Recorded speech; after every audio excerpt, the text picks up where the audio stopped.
Baik, terima kasih atas kesempatan yang diberikan dan pada video kali ini kami dan kelompok kami akan menjelaskan mengenai class activity creating codes, bagaimana kita akan mempelajari manusia zaman dahulu menggunakan kode rahasia dengan enkripsi dan dekripsi serta lain-lain sebagainya untuk melindungi pesan atau message agar tidak mudah dibaca oleh orang lain.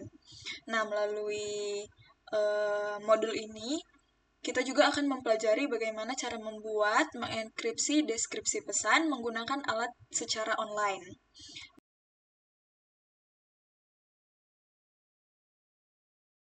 Agar mahasiswa memahami dasar-dasar keamanan informasi dan kriptografi, serta mengetahui pentingnya keamanan data dan melindungi data secara digital. Nah, untuk yang pertama kita akan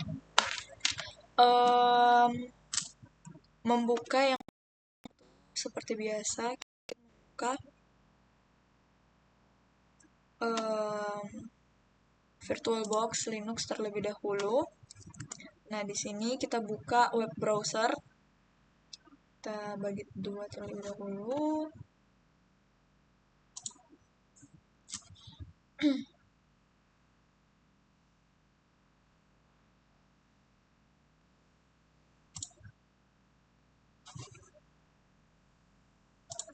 Oke, di sini kita bisa buka Firefox sebagai web browser kita.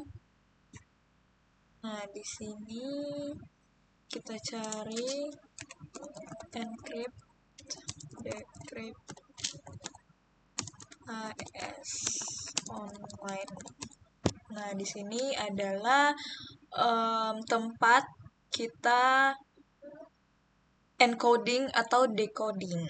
Alat tempat kita mengencode dan decode. Kita buka yang paling pertama saja.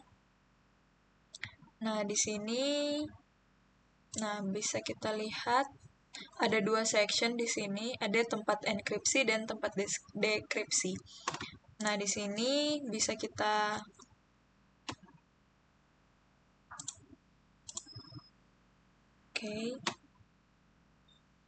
pertama bisa kita tuliskan saja pesan yang akan kita enkripsikan.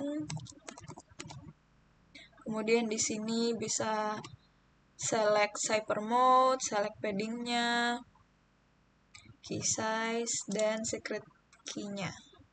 Secret key-nya kita coba pakai CyberOps.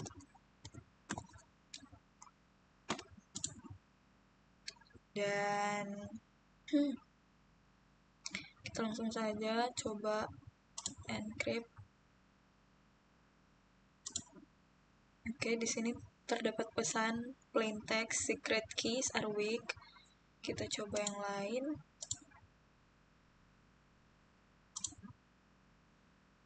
Invalid secret key. Memang ini hanya plain text saja. Oke.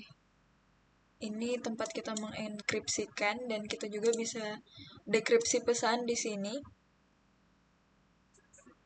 secara online. Nah, di sini tempat kita bisa dekripsi pesan. Coba kita tekan lagi. Coba.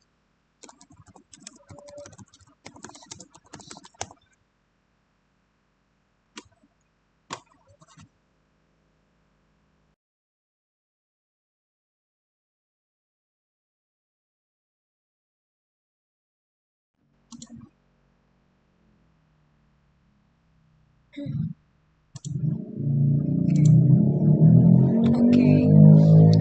Setelah saya coba generate secret key di sini, saat saya enkripsikan terdapat output di bawah ini. Nah, kita juga bisa dekripsi pesan, misalnya kita coba lagi di sini.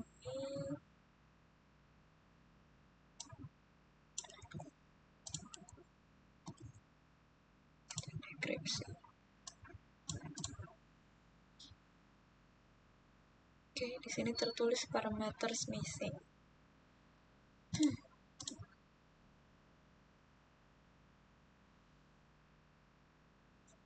Oke. Dan tapi kita bisa mempelajari bahwa di sini kita bisa mengenkripsi dan dekripsi pesan menggunakan secret key di sini secara online. Nah, di sini ada pertanyaan, what happens if you use a wrong secret key? Nah, jika menggunakan wrong secret key atau kunci yang tidak akan berhasil didekripsi dengan benar. Hasilnya bisa berupa pesan acak yang tidak bisa dibaca, karakter aneh, atau bahkan muncul error atau gagal decrypt seperti yang tadi. Hal ini terjadi karena algoritma AES membutuhkan key yang sama persis antara pengirim dan penerima agar pesan asli dapat dibuka dengan benar. Nah, ini dia.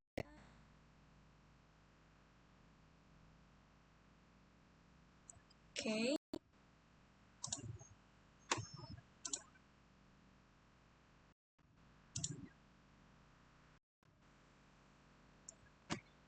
Setelah itu, oke, sekarang lab yang berikutnya kita akan mempelajari cara enkripsi dan dekripsi data menggunakan OpenSSL. Nah, kita keluar saja dari browser, kita klik terminal. Oke. Pertama kita masuk ke lab support file.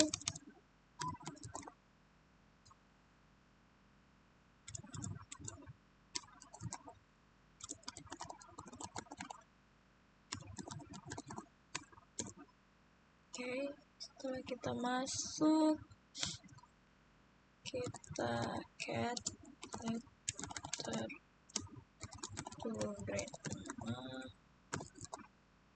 txt. Nah, akan muncul output seperti ini. Output pesan kepada nenek.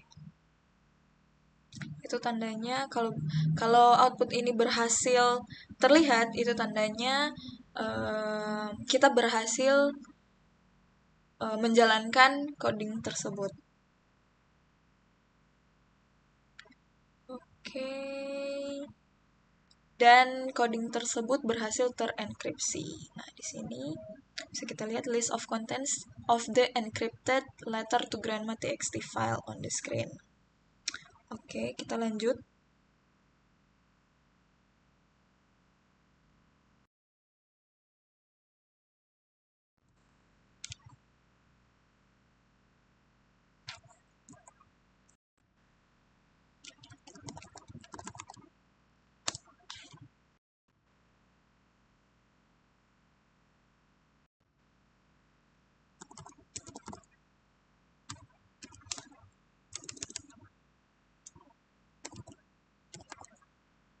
Lima enam CPC in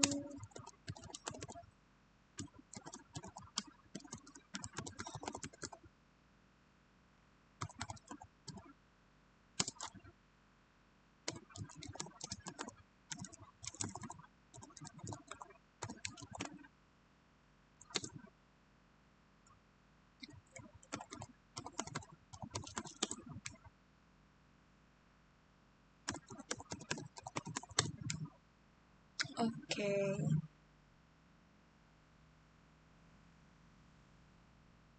Oke, nah di sini kita gunakan perintah yang di atas untuk mengenkripsi pesan secara OpenSSL. Dan di sini diminta juga untuk verify enkripsi password.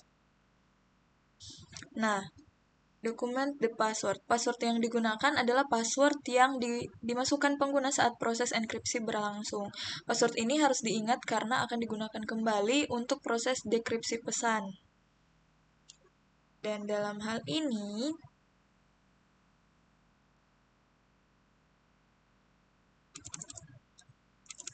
saya menggunakan password CyberOps.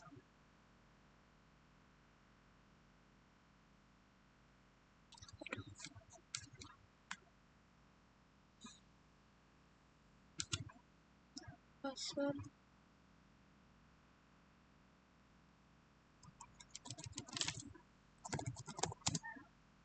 Oke.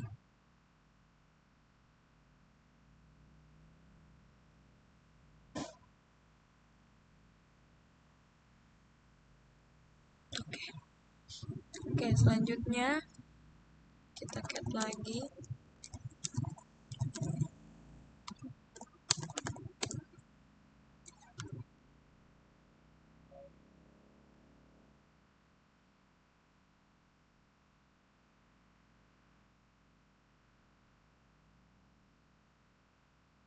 Nah, setelah kita memasukkan perintah cat message enc, isi file yang tampil adalah file yang tidak tampil sebagai teks yang dapat dibaca manusia.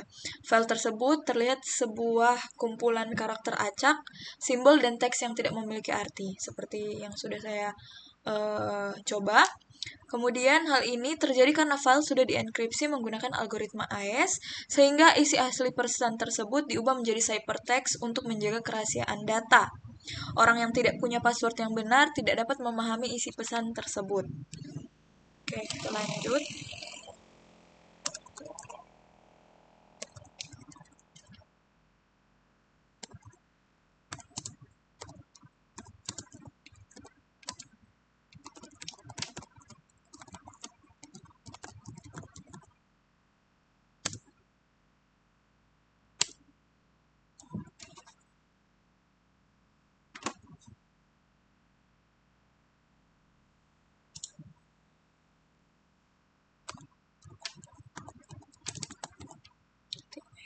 txt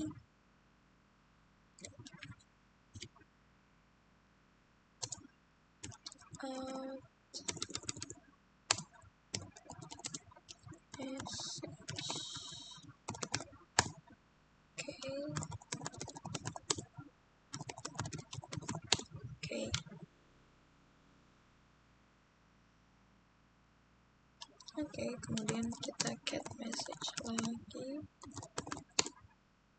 Oke. Nah, output yang keluar adalah seperti ini. Nah, sekarang file message end tampil lebih terbaca karena isinya sudah diubah menjadi format base64, walaupun isi pesannya tetap terenkripsi dan tidak dapat dipahami manusia.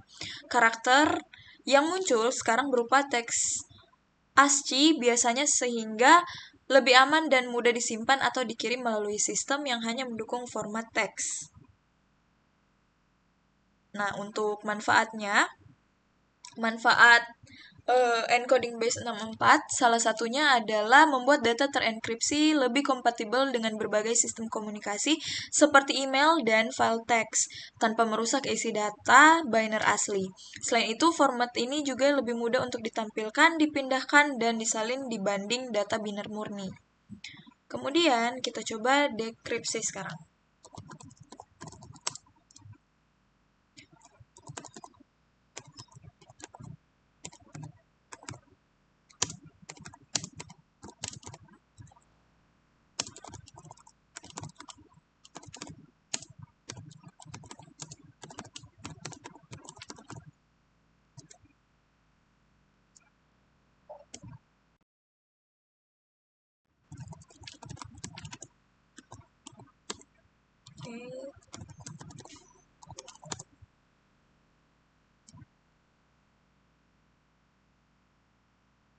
Oke.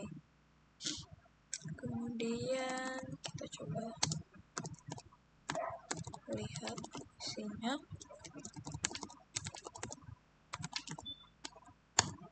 Oke. Nah, was the letter decrypted correctly? Ya, berhasil berhasil didekripsi dengan benar karena isi pada file decrypted letter dapat dibaca dengan jelas dan sesuai dengan pesan asli sebelum dienkripsi. Hal ini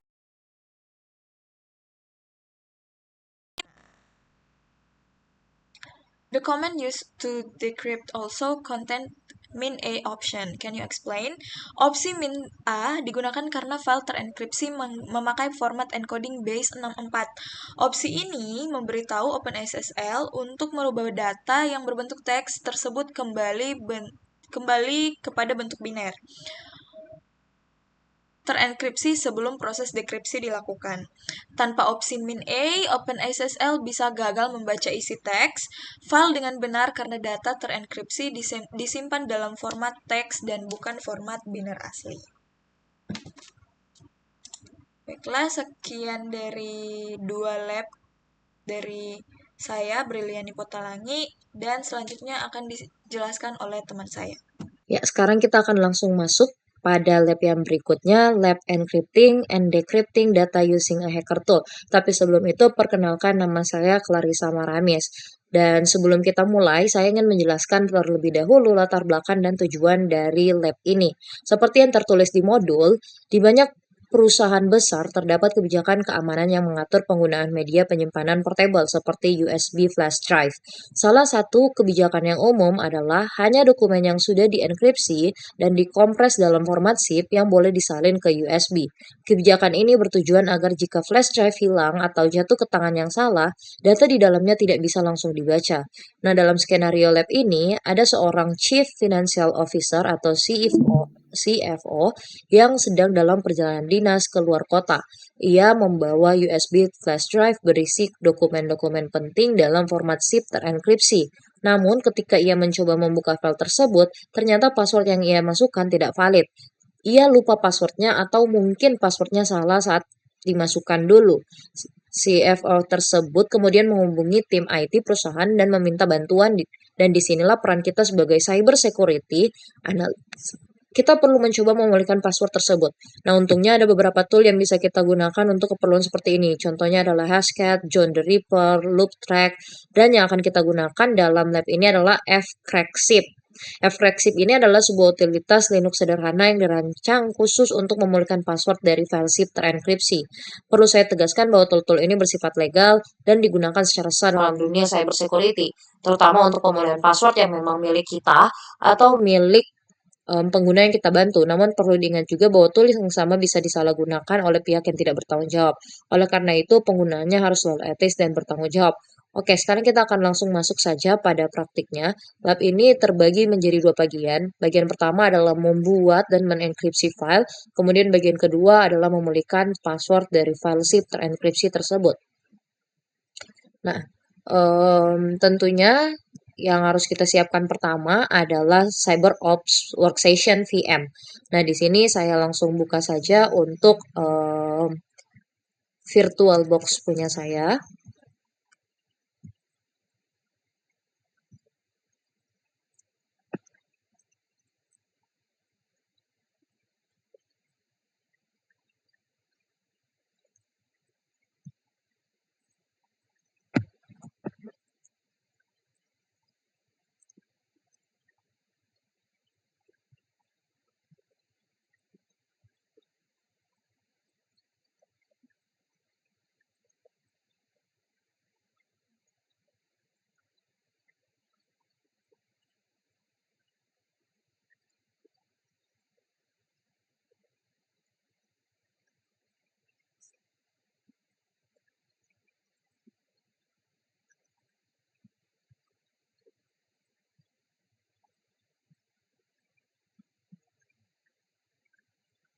Di sini kita menunggu untuk CyberOps Workstation sampai terbuka. Nah, kemudian ketika sudah terbuka nanti kita langsung buka saja terminalnya. Nah, di sini kita tunggu sampai terbuka. Kita masukkan passwordnya.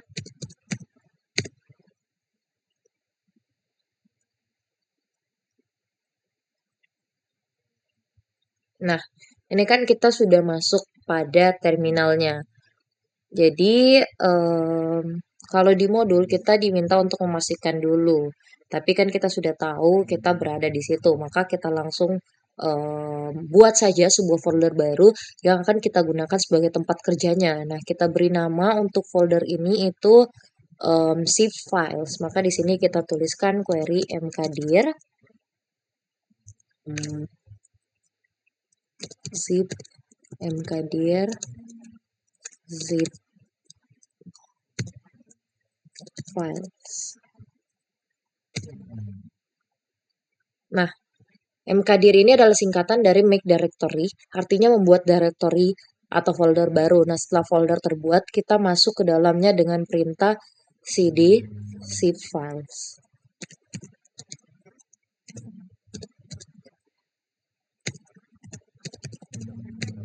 Nah, ini kita sudah masuk pada cd zip files. Nah, kemudian kalau kita sudah berada di dalam folder ini, kita akan membuat 3 buah file teks sederhana. Kita gunakan perintah echo. Nah, nantinya perintah echo ini digunakan untuk menampilkan teks ke layar. Dan dengan menggunakan tanda lebih dari atau simbol lebih dari, itu kita arahkan outputnya langsung ke sebuah file. Nah, kita harus mengetik 3 perintah satu persatu. Seperti sama di sini, echo this is a sample text file lebih dari sampel1.txt. Nah, di sini kita langsung tuliskan saja.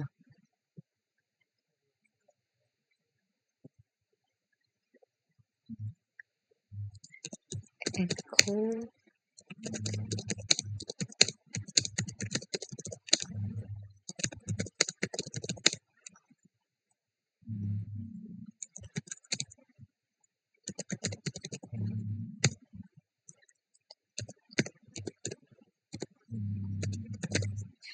echo this is a sample text file lebih dari sama dengan sampel1.txt.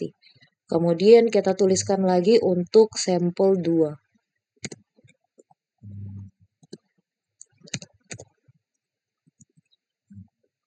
Setelah itu kita tuliskan lagi untuk sampel yang ketiga.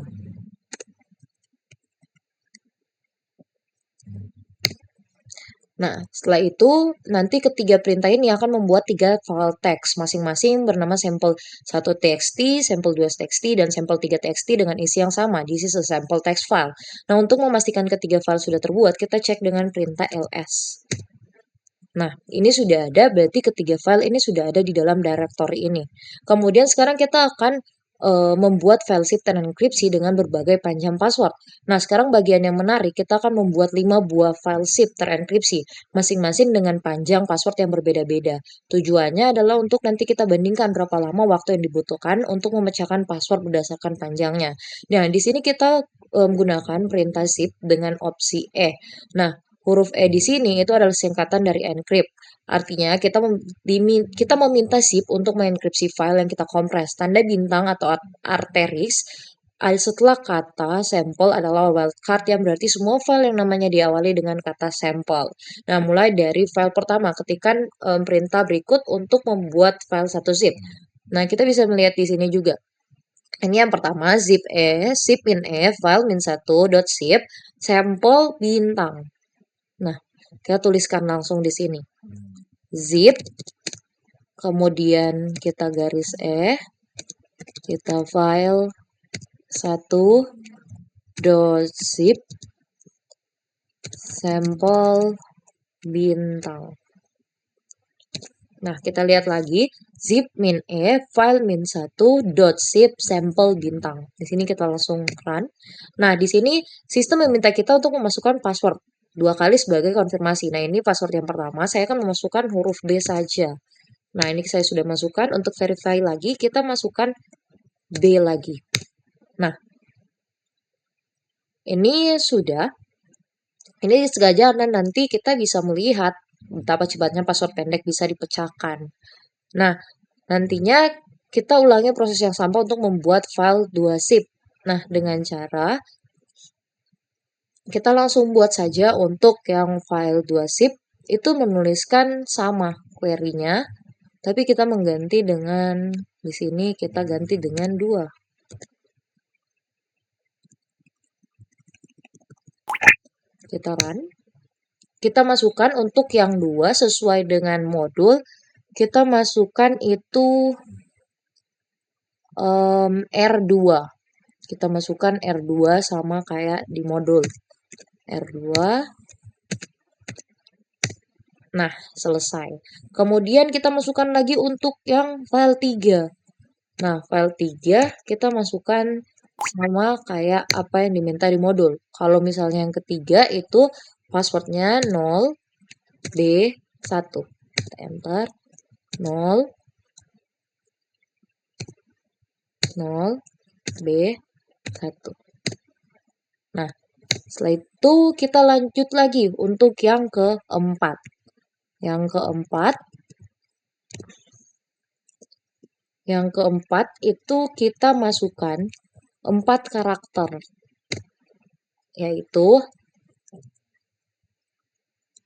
Y besar 0, D besar A. Enter. Y besar 0, D besar A. Nah, sudah. Setelah itu kita masuk lagi untuk 5. Yang kelima, file 5.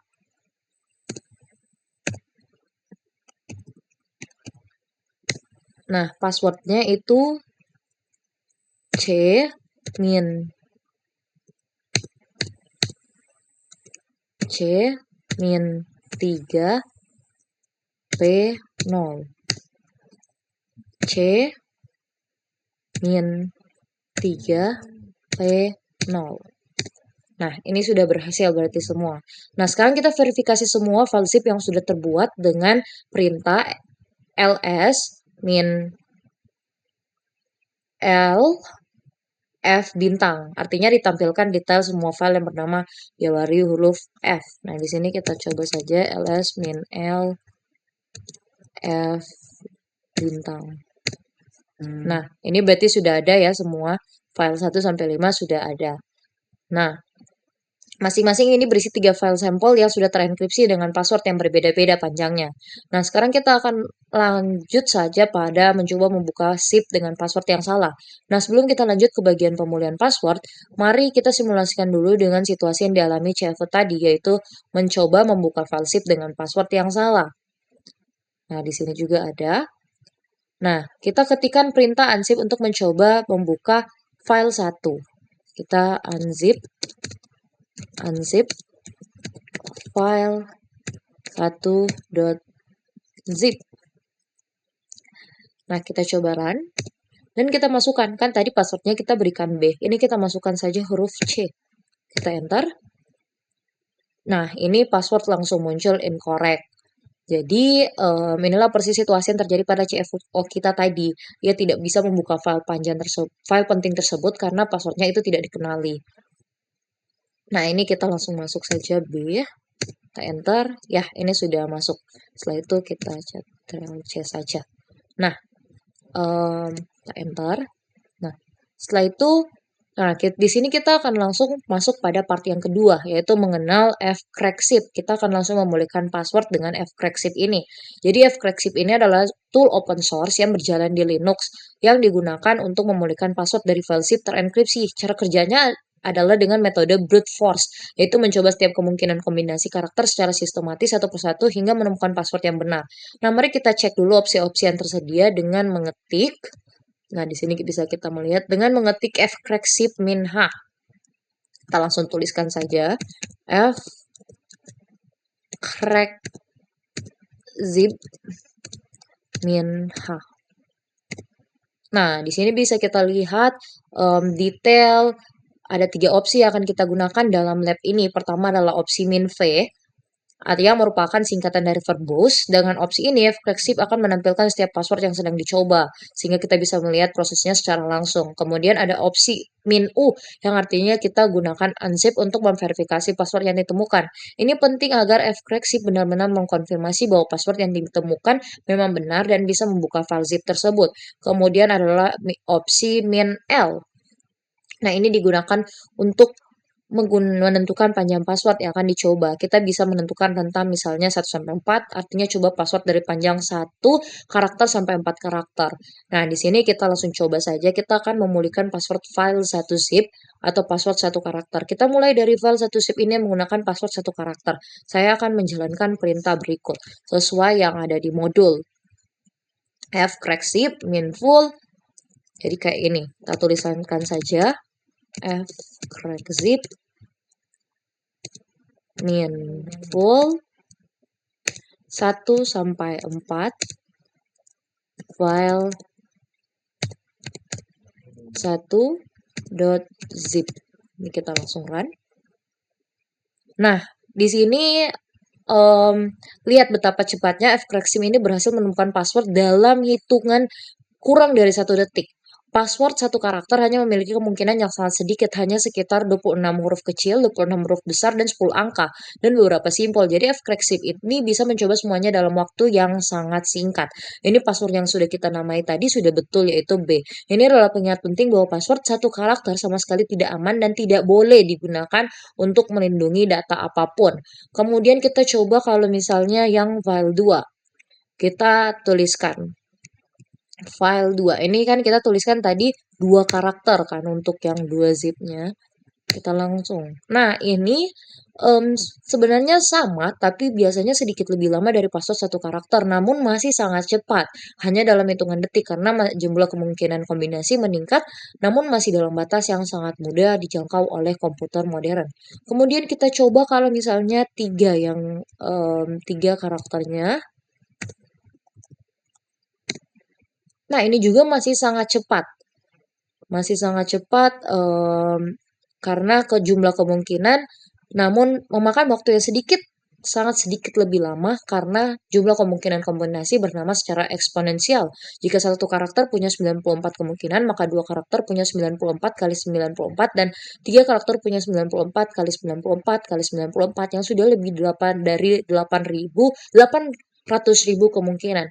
Dan ini juga bisa bergantung pada kemampuan dari laptop itu sendiri. Kemudian kita akan coba untuk 4 karakter. 4 karakter yang di file 4. Nah, ini sudah memakan waktu. Di sini di sini sudah perbedaan waktu sudah makin terasa secara signifikan. Password 4 karakter menghasilkan lebih dari 78 juta mungkin kombinasi. Anda bisa mulai membayangkan bagaimana jika password tersebut 8, 12, atau 16 karakter. Tentunya sangat lama. Nah, kita coba lagi untuk yang 5. Untuk yang 5, di sini kita ganti. Kan tadi kita cuma tulis 1 sampai 4. Ini kita tulis 1 sampai 5 karena di file 5 itu sudah 5 karakternya. Kita langsung coba enter. Nah, di sini kita menunggu. Kita menunggu untuk password dari 5. Di sini kita sudah mulai terasa bagaimana lamanya karena kita harus menunggu ya. Waktu yang dibutuhkan semakin lama. Sini kita coba menunggu saja.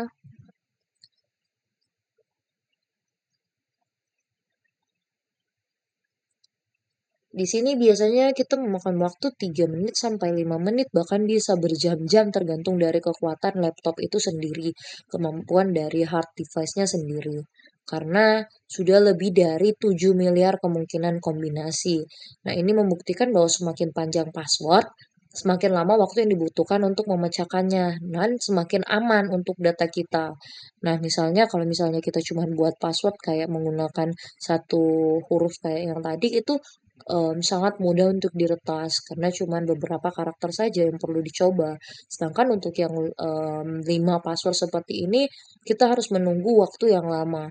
Ini baru 5 password saja, 5 karakter. Belum kalau misalnya kita mencoba yang 6 karakter. Karena untuk yang 6 karakter sendiri juga sangat lebih lama dibandingkan yang sebelum-sebelumnya. Di sini kita coba tunggu saja untuk yang password 5 karakter.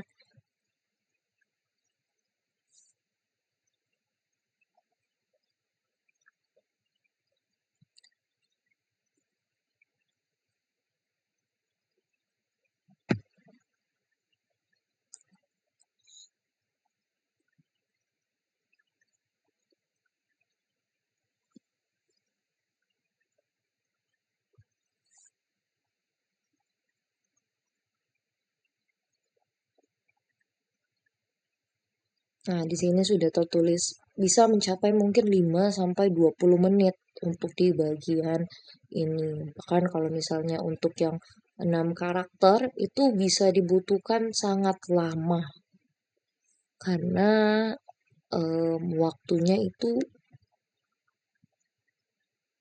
beberapa jam hingga beberapa hari untuk yang jar-jar sendiri. Namun kita akan mencobanya dan mungkin nanti kita akan mendiamkannya setelah kita mendapatkan yang password 1 sampai 5 dulu, karakter 1 sampai 5 karakter.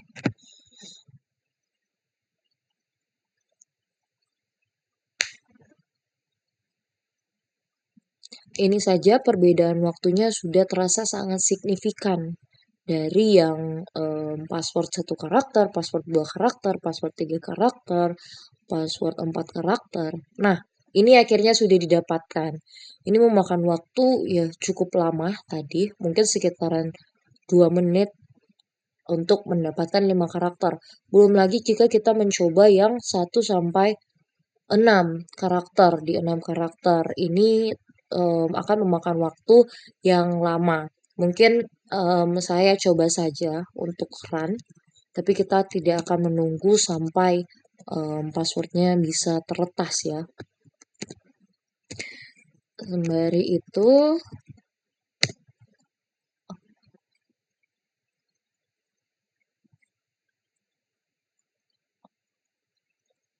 tapi sebelum itu kita belum membuat untuk zip filenya.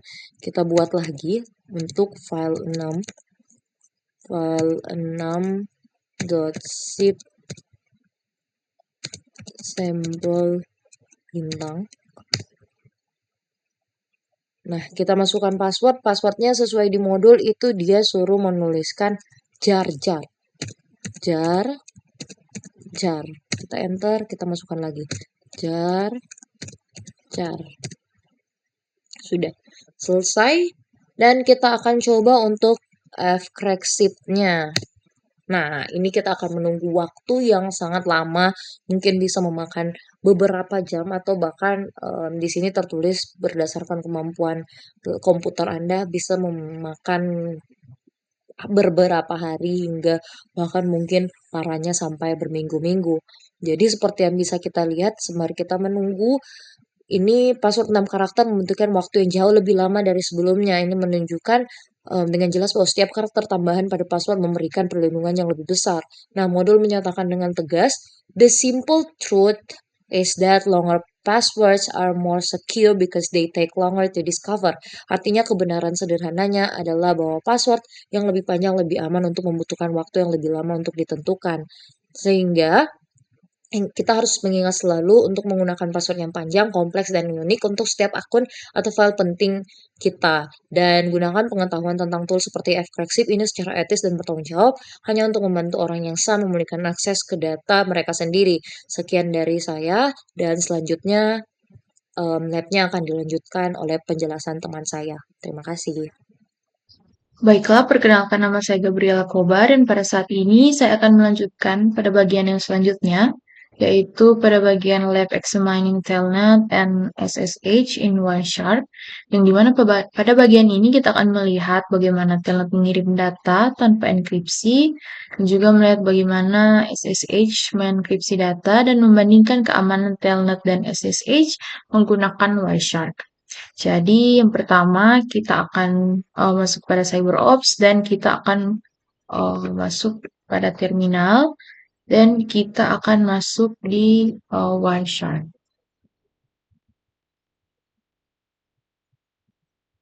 Oke, dan kita buka pada loopback interface dan kita akan buka kembali untuk terminal.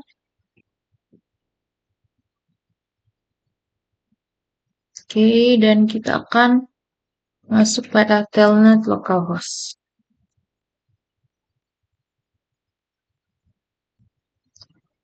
Oke, dan kita akan login dengan analis dan password CyberOpus.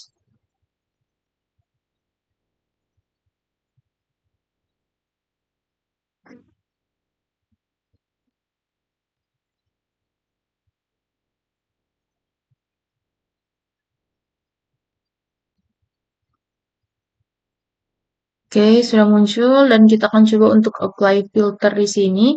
Kita akan coba telnet. Oke, kita apply dan kita akan melihat untuk isi. Kita buka follow TCP stream. Oke, dan di sini kita bisa lihat bahwa pada bagian ini kita bisa melihat ada username-nya, kita bisa melihat ada password dan juga komunikasi-komunikasi yang ada. Gitu. Dan bisa kita lihat di sini bahwa telnet ini itu bisa dikatakan tidak aman karena data yang ada itu tidak dienkripsi. Passwordnya juga kita bisa lihat ada di sini sehingga juga mudah untuk disadap. Oke, dan kita akan coba untuk keluar dan kita akan masuk ke bagian SSH session, masih sama menggunakan Wireshark. Oke, kita kembali membuka terminal dan kali ini kita akan buka untuk SSH localhost.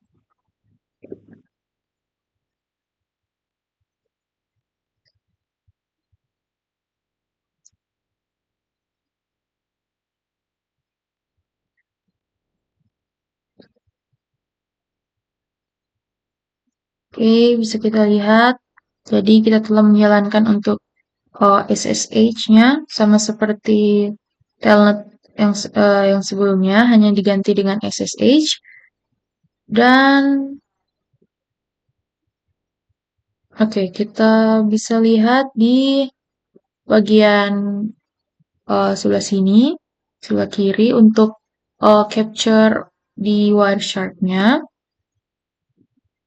Dan kita akan coba filter dengan SSH. Oke, dan kita juga akan coba follow TCP string. Nah, bisa kita lihat di sini berbeda dari yang sebelumnya. Untuk data SSH ini kita bisa lihat dia itu terlihat acak dan terenkripsi dan tidak bisa dibaca. Jadi tidak ada password yang terlihat jelas. Jadi berbeda dengan telnet yang tadi, jadi SSH itu aman karena seluruh datanya itu terenkripsi, username dan password juga dilindungi sehingga sulit untuk disadap. Jadi bisa kita lihat di sini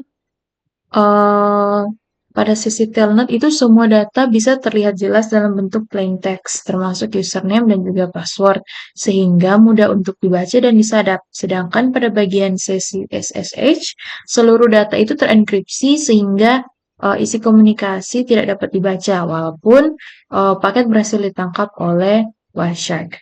Jadi ketika kita melihat di sini, kenapa SSH itu lebih dipilih dibanding telnet?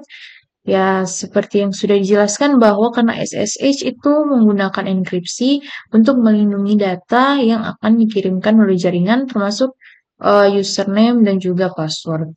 Jadi, telnet mengirim data dalam bentuk plain text sehingga itu mudah untuk disadap. Dan SSH itu jauh lebih aman karena digunakan untuk remote connection dan menjaga kerahasiaan dan keamanan komunikasi. Baiklah, kita akan lanjut pada bagian yang selanjutnya, yaitu pada bagian lab hashing things out. Jadi pada bagian ini kita akan membuat hash menggunakan OpenSSL. Kita akan membandingkan perubahan hash dan memverifikasi integrity file menggunakan hash. Jadi pada penjelasan singkat terkait hash ini, jadi hash itu adalah hasil unik dari suatu data atau file. Jadi jika isi file berubah sedikit saja, maka hash itu bisa berubah total. Dan hash ini digunakan untuk mengecek integritas file, mendeteksi perubahan data, dan juga untuk keamanan data. Dan kita akan langsung masuk saja. Jadi kita akan membuka CyberOps dan kita akan masuk di terminal. Jadi kita akan masuk dahulu pada directory ini.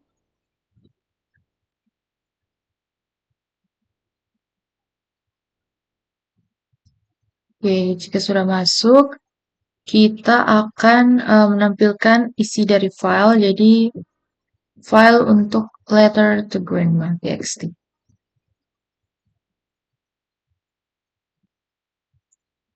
Oke, jadi kita bisa lihat di sini bahwa untuk plain text-nya itu ada dari Hi Grandma sampai ke grandchild di bawah sini. Ya, kita bisa lihat sama. Dan selanjutnya kita akan membuat hash MD5. Jadi untuk MD5 ini adalah algoritma hashing. Jadi untuk hasil hash ini berupa kombinasi karakter yang unik.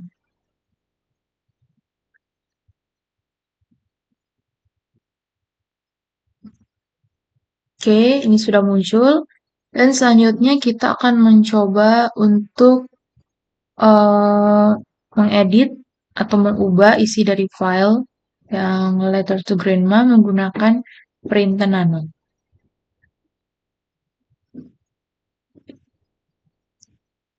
Oke, jadi sudah muncul. Jadi kita akan mencoba untuk mengganti Hi Grandma di sini. Kita akan ubah menjadi Hi Grandpa.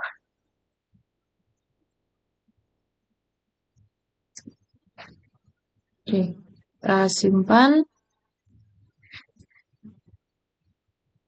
Oke, selanjutnya kita akan membuat untuk hash MD5 lagi.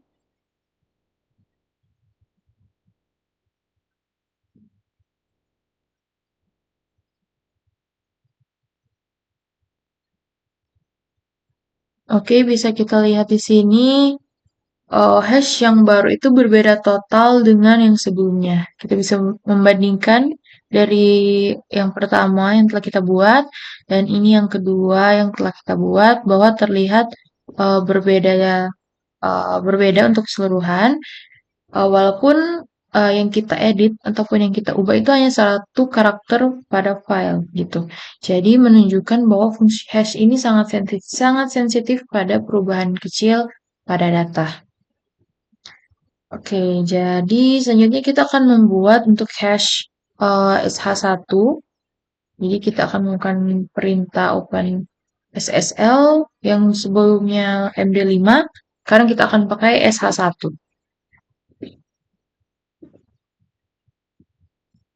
Oke, ini adalah hasil yang muncul.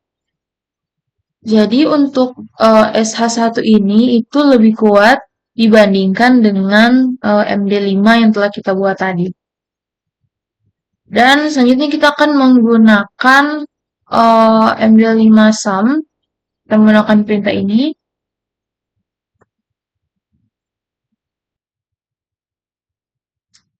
Oke, dan selanjutnya kita akan menggunakan untuk SH1.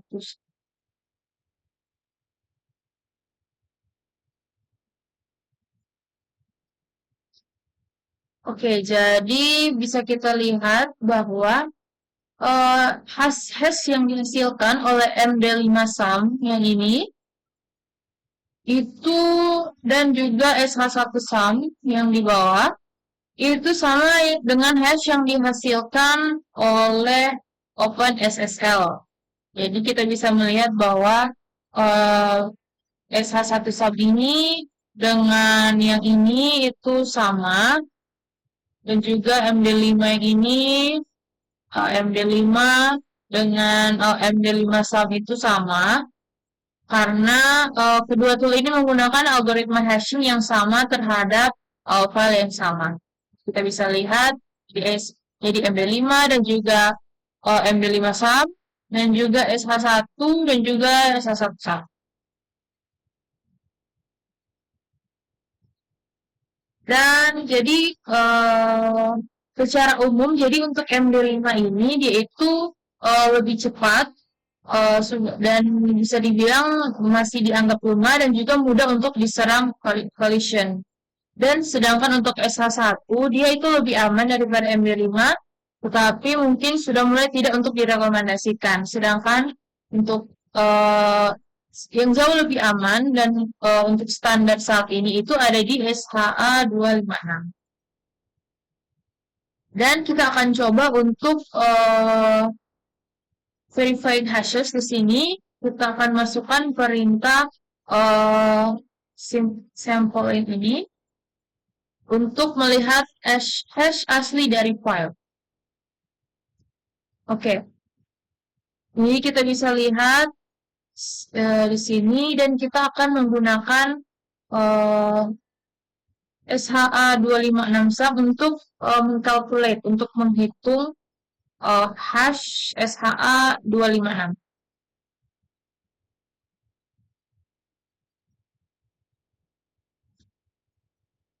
Oke, bisa kita lihat untuk hasilnya dan ketika kita membandingkan untuk hash, jadi hasil dari SIG yang di atas, hasil dari ini, dan juga hasil dari SHA256 itu, kita bisa lihat hasilnya itu sama. Kita bisa melihat kedua hasil ini sama.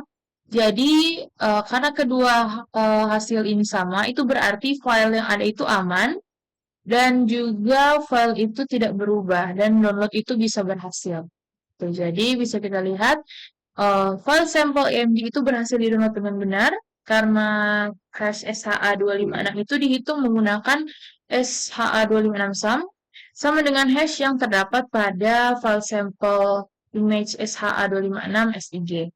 Jadi dalam hal ini menunjukkan file itu tidak rusak dan tidak mengalami perubahan selama proses download. Jadi keseluruhan pada bagian ini kita itu bisa memahami bahwa hash itu digunakan untuk memverifikasi integritas data. Jadi perubahan kecil pada file itu menghasilkan hash yang sangat berbeda. SHA256 itu lebih aman dibandingkan dengan MD5 dan juga SH1. Dan hash ini sangat penting dalam keamanan cyber untuk memastikan file tidak dimodifikasi oleh pihak lain. Sekian dari saya, terima kasih. Baiklah, nama saya Kristania Bulu dengan NIM 230211060016. Di bagian ini saya akan mendemo bagian lab yang terakhir, yaitu lab certificate authority stores. Di sini yang pertama kita harus menyediakan yang namanya CyberOps Workstation VM dan juga Internet Access. Di sini sudah saya buka dan langsung saja di sini kita disuruh untuk membuka Chrome, dan di sini sudah saya buka Chrome-nya, Google Chrome. Dan setelah kita buka Chrome, di sini diarahkan untuk klik bagian settings. Setelah itu kita akan mencari yang namanya manage certificates. Di sini bisa langsung kita buka certificates-nya.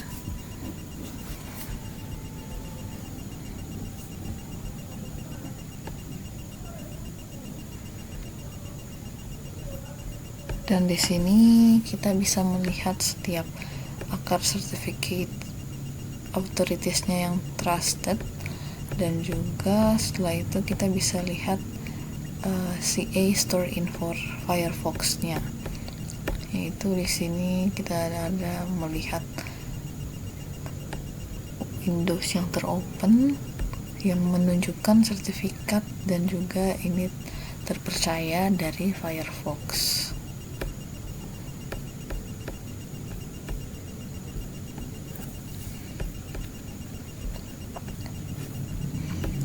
Setelah itu di sini ada gathering the correct unmodified certificate fingerprint. Di sini kita akan melihat setiap site-sites yang populer dan juga dari SHA1 certificate fingerprints. Baik itu ada Cisco, ada Facebook, Wikipedia, Twitter, dan juga LinkedIn. Dan di sini apa saja fingerprint atau kenapa mereka sangat penting. Nah, di sini fingerprint ini adalah identitas unik dari sebuah sertifikat digital yang dibuat menggunakan algoritma hash seperti SHA-1, SHA dan juga atau SHA-256. Nah, di sini fingerprint penting karena digunakan untuk memastikan bahwa sertifikat website asli ataupun aman dan tidak dimodifikasi oleh pihak lain. Dan dengan fingerprint ini, pengguna dapat memverifikasi keaslian website dan juga mencegah serangan keamanan seperti pemalsuan sertifikat. Dan siapa yang mengkalkulasi setiap fingerprint dan bagaimana mereka menemukannya. Dan di sini fingerprint itu dihitung oleh sistem. Jadi browser ataupun tools keamanan jaringan dari data sertifikat digital. Dan juga dapat ditemukan melalui detail sertifikat pada browser ataupun menggunakan tools seperti OpenSSL dan Wireshark. Di sini kita akan gather certificate fingerprints in use by CyberOps Workstation VM. Nah, di sini langsung saja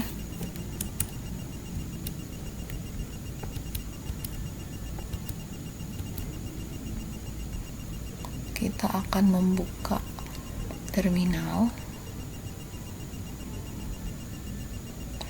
Kita akan memasukkan ini.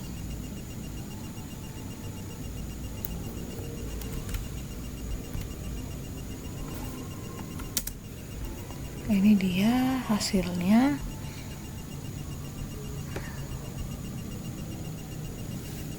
Depth-nya terlihat dan juga ini done. Oke, setelah itu di sini kita akan get cisco.pem. Oke. Di sini harusnya dia bikin certificates dan OpenSSL.